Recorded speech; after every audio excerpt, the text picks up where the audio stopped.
Okay, I think you all can already guess from the title. This is the third time I make videos like this, with Mabuika's videos still need a part 2, which I will make a video about it very soon. But today, I want to talk about Varesa's design analysis. You guys should already know this by now, but Varesa got one of the most hated trains ever since her design was officially announced during her drip marketing. If I have to describe what the hate train is all about, it is fan service, which I can't really blame them either because Varesa's design sure has a more provocative side than any other characters we have seen so far. But of course, even though I say that, she is far from being the most schooner in gaming so far because yeah. In any case, today I'll be doing this video just like what I did with Emily's design, where I will talk about Varesa's lore and I'll talk about her design after that. With that said, I want to put a very huge and important disclaimer. I've said this before, but I am a Bachelor of Design. My degree is, of course, like it says, specializes in design, which includes multimedia, graphic design, and illustration. But mostly in illustration because that's the interest I chose for my major. That said, I still have a lot of experience with handling clients and designing characters, so I do have experiences in that working field. I'll be judging Varesa as objective as I can, based on her design and her lore because these are intertwined to make a good design. However, despite my experience, I also want you guys to know that I have my personal tastes as well. And while I'll be judging Varesa design based on my experience and knowledge I learned from mod school, it'll be unavoidable that I'll be including a bit of my taste. This goes the same to anyone, whether you're a normal artist, pro, bachelor, masters, or professors, because art is a very complex topic that has no definitive answer on what is a good design.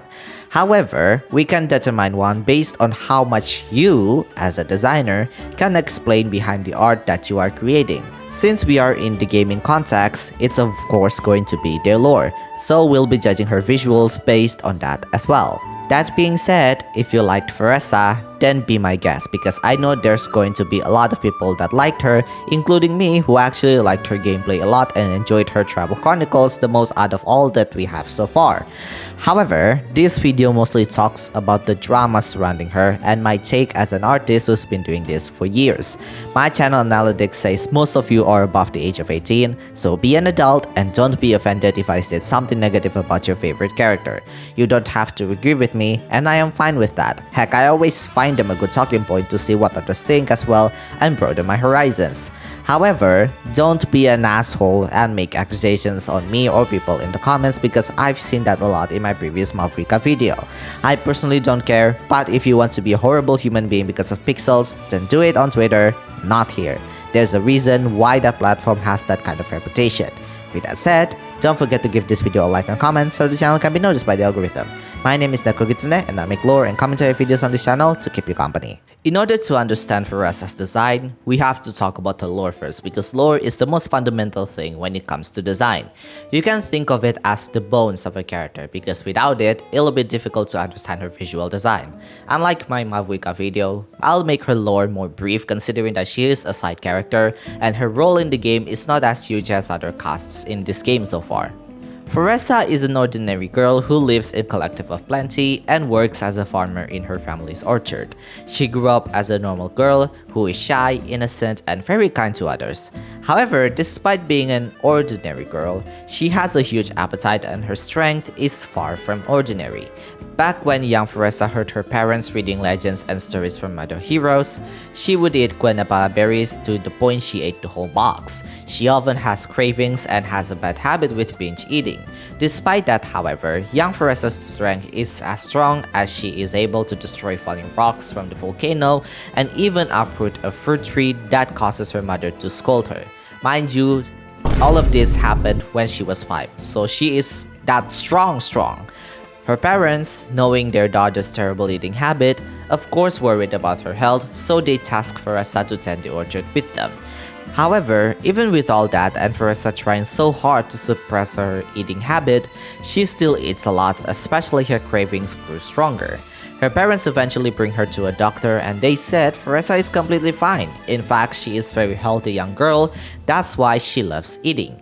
The tribe's chief, a cattle, who is also worried about Varesa, gives a logical theory to the parents, basically saying she could likely be similar to the legends of dark horses in the Collective of Plenty. While these people eat a lot, they are able to fully utilize the calories and fibers within their body. Not all of these people are heroes or inherit an ancient name, but they too could leave a brilliant legacy, sometimes known as hidden heroes. Hidden Heroes sparks Varesa's interest and became her ambition. After getting attacked by the Abyss, the young Varesa's determination grew even stronger after she saw her family's orchard was destroyed and people were hurt by the Abyss. She eventually went to the tribe's gym, hoping anyone would train her, but ended up getting turned down by the arrogant Case. The young Varesa, who was annoyed by this, eventually sent one of the bodybuilders flying, and no one would underestimate her sins. Wrestlers and bodybuilders would train Varesa and teach her various kinds of weapons. However, years went by, Varesa became who we see now, and she was unable to utilize her training fully in a real battle. Yansan eventually caught up and told Varesa to use bare hand combat instead of melee weapon, because while her strength is exceptional, that strength is precisely why Varesa is unable to use common melee weapons. Eventually, Varesa joins the patrol team as recommended by Yansan. Fast forward to now, Yansan is quite strict with Varesa, as she would punish her if she ate too much sugar by making Varesa work out even more. Despite that, however, Varesa would become more excited, and even though all that training could make someone sore for a whole month, it's just a walk in the park for her.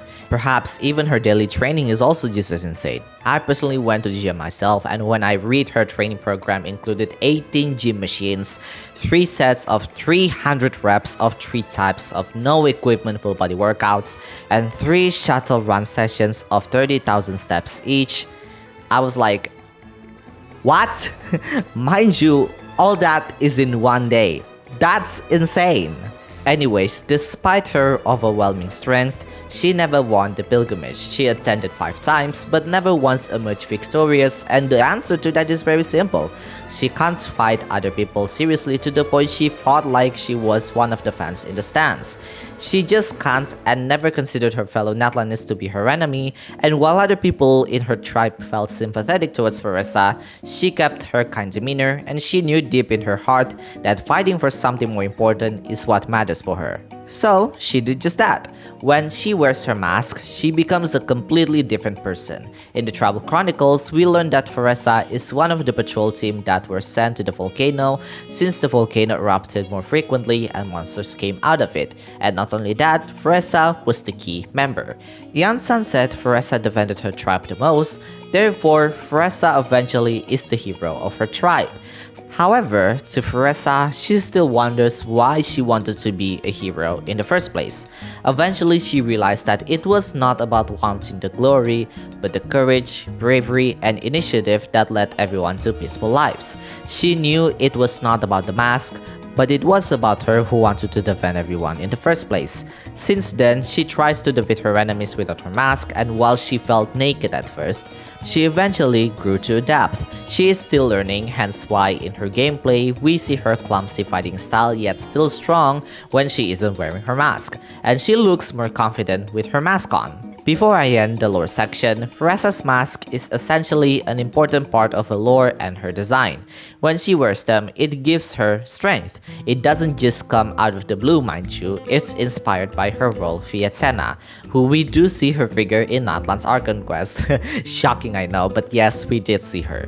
Fiatena, also someone who people of Natlan made the comic of, and to Varesa, Fiatena's story is definitely one of a kind. Varesa would even go to Children of Echoes to learn how to craft and create 5 replicas of Fiatena's mask. The one that she used in her fiery passion state is the one that Varesa finds the most special. It's because it has the most thrilling backstory due to the large battles in the comic. However, because all these are replicas and the exact details of the masks are hard to replicate due to different angles, they are added with Varesa's touch. Because of this, what people saw was just Varesa, not Fiatena. People would give Varesa gratitude while drawing Varesa's mask, and eventually, the once known Fiatena's mask to Varesa become Varesa's mask. Alright, that's pretty much the lore of Varesa.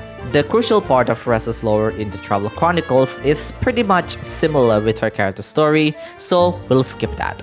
With that out of the way, let's move on to the analysis. But before we continue with the analysis, I want you guys to remember that I make everything in this video all by myself, from the script to the final product. If you guys want to support me even more, hitting that like and subscribe button not only helped me a lot, but it also encouraged me to keep making videos like this, and also that lets me know that I'm doing a good job and continue on improving my videos. With that said, let's continue to the analysis. I think it's very obvious that Varesa's design is heavily inspired by Mexican fighting style called lucha libre, and the fighters are called luchadors, with luchadoras being the female equivalent. In Spanish, lucha libre means freestyle wrestling. While doing this video, I also do some research on luchadora and lucha libre videos, and I'll be transparent with you guys. If I wasn't doing research for this video, I would never have seen myself watching this in my spare time because I don't like violence and I don't enjoy WWE matches in general. Thank you for making my YouTube feed starts to recommend these videos. I do not enjoy watching these videos for content, you guys.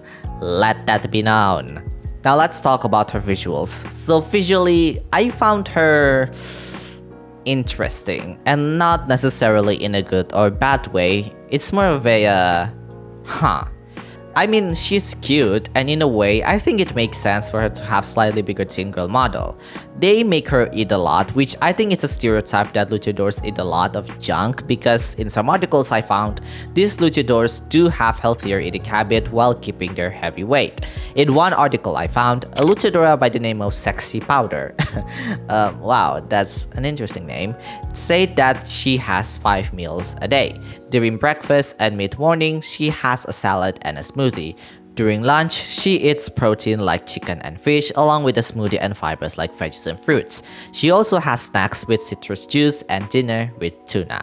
Before her match, she ate dark chocolate because it has antioxidants. WWE superstar by the name of Bianca Belair ate a lot of protein during her morning and a coffee to wake her up. During her lunch, she says she doesn't like to work out on a full stomach, so she eats some salad as long as there's chicken in it. If she's feeling super hungry, then she'll add baked potato with cheese on it. During her snacks, she usually drinks smoothies, fruits, and cheese. As for her dinner, she eats a lot of lean meat with turkey, chicken, and salmon. To end her day, she drinks protein drinks so her muscles can recover faster for the next day. While I am not an expert, I also have strong interest in fitness, so all of this honestly makes sense considering that luchadors, at the end of the day, are still moving a lot in wrestling matches. I think they put Varesa on a more stereotypical huge eater kind of luchadors, because it's not a surprise if common people find these luchadors to have a huge appetite. Now of course, I can be wrong because again, I found this on the internet, so whether that's true or not is not something I can decide, but I am inclined to believe that these people are telling the truth because again, a lot of movements.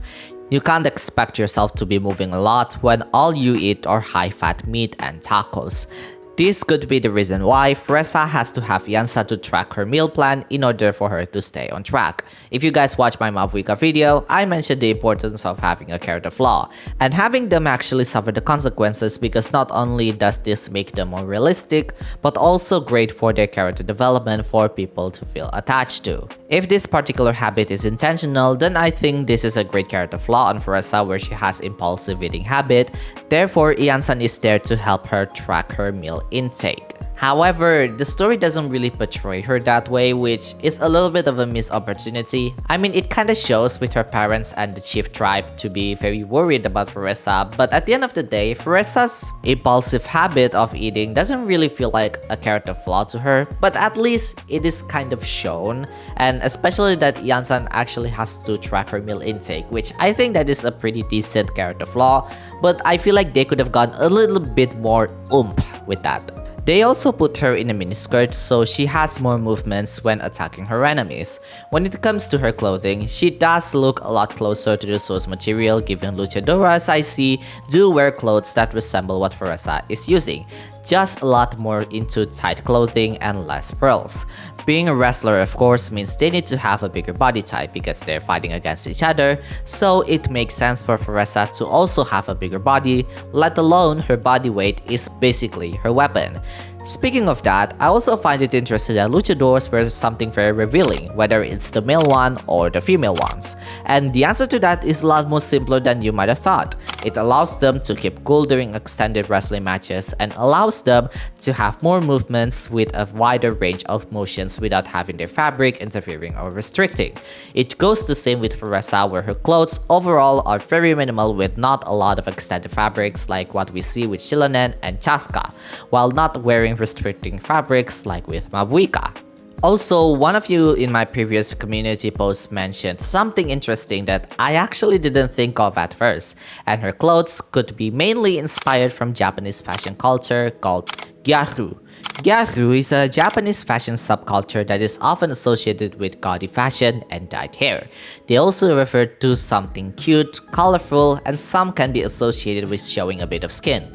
You can see some resemblance of gyaru fashion style in Varesa, where she wears this I don't know what these are called, but the point is, she looks like a very typical gyaru. She wears a cardigan jacket, bright colors, and plentiful amount of accessories. She has bows, she has hairpins, she has cute belts, she wears loose socks, and her colors are a lot on the brighter side. What I find interesting is that they chose these specific clothes and show it with minimal fabric, so she has a lot more freedom to move with the amount of clothing she wears. In a way, I can see the idea, but honestly, like every Natlan design I find, Varesa's clothes felt the farthest from Natlan's concept to begin with. Like if you compare her design with the most NPCs, heck, even if you compare Varesa's design with someone like Yansan, Citlali, and Moalani, she looks very out of place. If I don't play Genshin and you say Varesa is from Honkai Impact or Honkai Star Rail or even Zenless Zone Zero, I would have believed you, but we'll talk about that later. There's one little detail that they also do to Varesa, and that is giving her a mask when she's in her fiery passion state. According to her lore, Varesa changes into a completely different person when she's using her mask, and this is actually true to the source material, where a lot of luchadors wear masks because it has become a part of their identity. Some even go as far as to wear them until their death. A luchador by the name of El Hijo del Santo said that his mask allows him to transform into a completely different person. The mask Varesa, don't you think? While the game doesn't necessarily make her this very anonymous character or wanting the glory that much, I mean, come on, everyone can literally notice that it's Varesa because of her hair. The change in Varesa's demeanor really shows during her gameplay. This is a pretty interesting character flaw because without her mask, she is a nobody, especially in her gameplay. Her movements are very sloppy. While she is still working at it, they make it realistic because she has grown so accustomed to it that even trying to break out of it is still a challenge to her. But I personally think her mask's designed to be very lackluster because they could have gone above and beyond with her mask by making it cover her face fully or at least mostly cover her face. They don't have to make it super anonymous, just as long as it covers 90% of her face. I think this would have made her personality change a lot stronger, especially that this mask is supposed to be an important mask to her that reminds her of her idol. This one mask worn by La Rosa is very interesting because while it covers most of her face, you can still see a bit of her facial structure, and they could have gone something a bit like that. If they wanna go something a bit extreme, they can go for something like covering her whole head but still keeping her hair's twin tail. Something like a Akatel would be amazing because he is essentially the kind of luchadors that you would see in real life. Finally, her overall visual design, which like I said, it's a lot closer to Gyaru's and more on the revealing side. Now again, I think it looks okay, and from what I can see, at least she has a lot of room to attack her enemies given her combat style. However, I find it weird for them to mix the Gyaru aesthetics on her when the main material of Natlan to begin with are Aztecs and Mexican culture. Don't get me wrong, it works, that's for sure, but they could have given her a more appropriate design where she can of course be cute, and if they want to make her wear something like this, then fine. It's just that they can at least make her wear something that has more Natlan-esque fabrics or motifs like what we see in a lot of Natlan casts, because while Natlan casts are admittingly very out of place, Varesa is definitely the most distant character out of them all. Even Mavrika, who I personally find her visual design to be out of place, still supported two motifs all over her, whereas Varesa, the only Natla motifs that I can find the most noticeable are her neckwear, her belt, her bandana, and her horns, which even then, her bandana and her horns have very minimal Natlan aesthetics.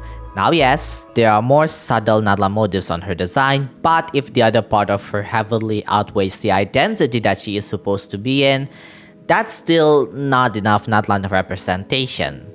Not only that, I feel like they forgot Varesa's other job when designing her because she is supposed to be an orchidist. While it's not her main job that she is portrayed as, they could have shown that to us because it will give us a stronger visual of her love for food. Her common criticism is how VTuber-esque she looks, and honestly, they're not wrong.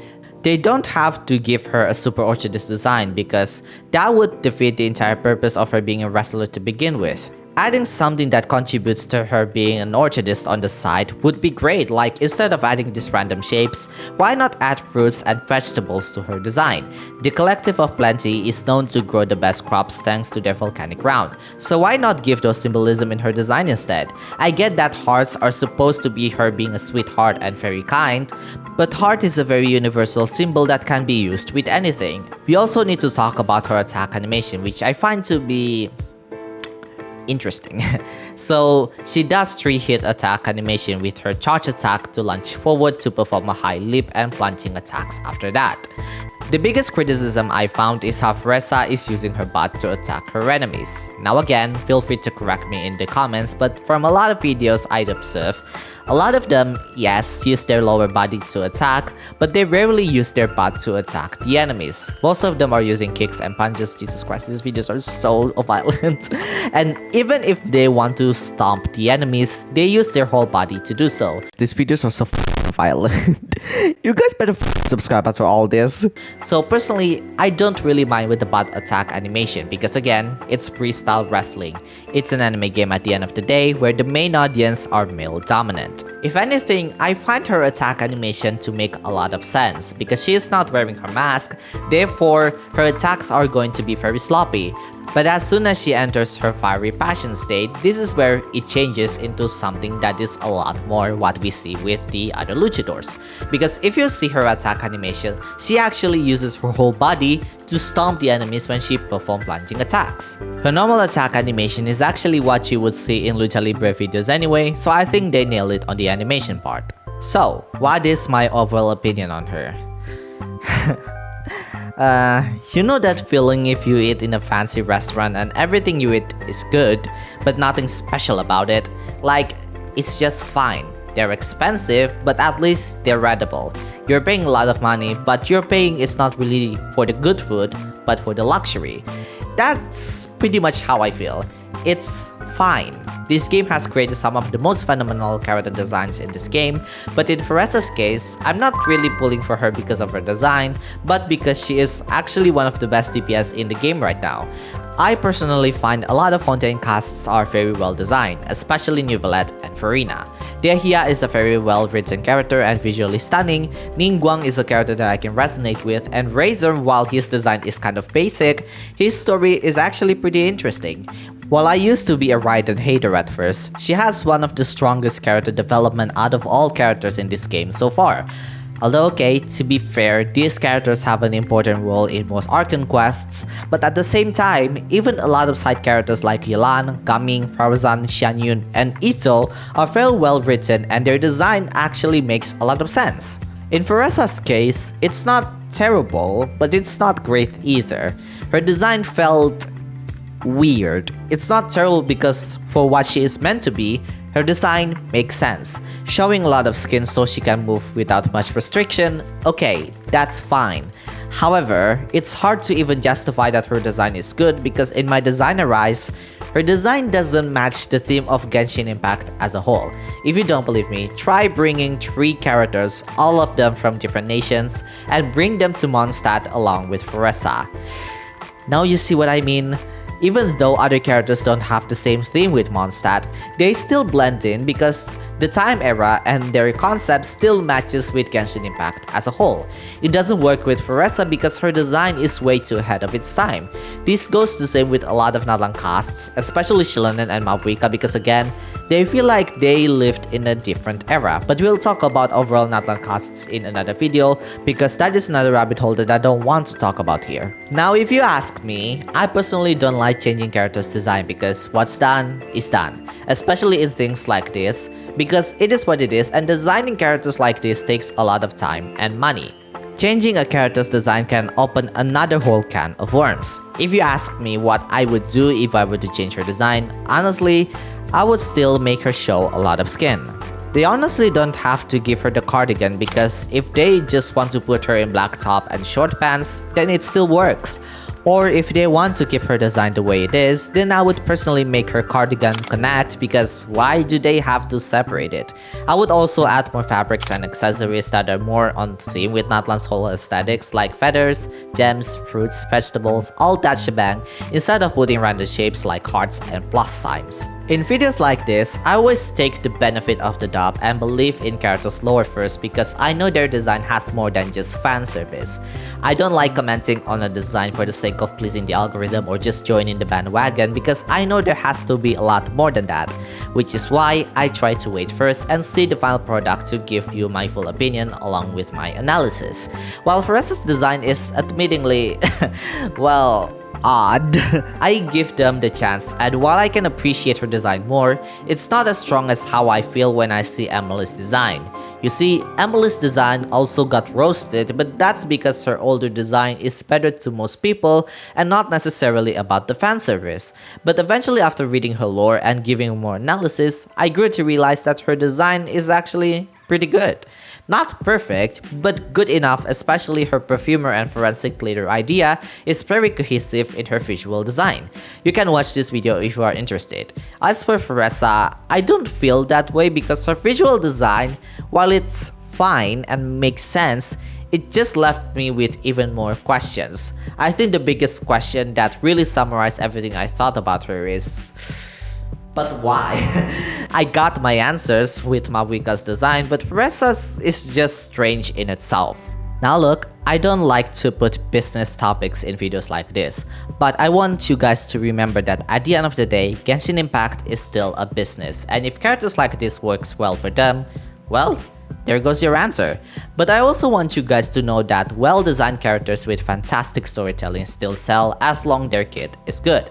It makes sense for main casts to be popular because, well, they're the main casts. But this works with side characters as well. Hu Tao is the prime example of this because she doesn't appear in the Archon quests, yet because she is very well written and her design is actually phenomenal, a lot of people are willing to pull for her, especially because she is a strong character at her time. Ito is also a fantastic example of this because yes, while his model is hideous, his concept is great and his stupidity is what makes him such a likable character that people were willing to pull for since he is a strong unit at his time. Yelan is also a great example of this because she never appeared in the main Archon quest. Yes, she did appear in the interlude chapter along with Ito, but she doesn't have a lot of screen time than the main casts, yet her kit is not only strong, but her mysterious and femme fatale aesthetic is what makes her such a likable character. My favorite character in this category is Xian Yun, where not only her mother-like figure is so relatable and resonates with me the most, but her kit is also very strong despite on the niche side. Yes, she did appear in the Archon quest, but never as Xian Yun, but as Cloud Retainer. That said, however, if there's really any real fix, then like I always said, add more lore because after reading it, I think her lore has potential to be improved in future quests or events. Maybe after this, she doesn't have to wear her mask and finally embrace Varesa instead of getting the courage from Vietena. Improving characters' lore in quests and events works really well, and we've seen this plenty of times. Raiden Shogun, a main cast in the Archon quest, is the prime example of this because while her kit is good, her role in the Archon quest is horrendous, and the way they fixed her in events and her second story quest is fantastic. Overall, Varesa's design is fine, just fine, but also questionable. While it's not terrible, it's also something that I don't understand the thought process behind her design. However, a lot of people that I know also liked her because she is adorable, and I think that's great. While I don't see Varesa that good of a design like other characters, I'm still pulling for her anyway because her gameplay is actually amazing, and I have a lot of fun using her. I already have Xian Yun, who is also one of my favorite characters in this game, and I am pulling for Gaming and Yansan's constellations anyway, so might as well. What are your thoughts on Varesa? Let me know in the comments. Jana!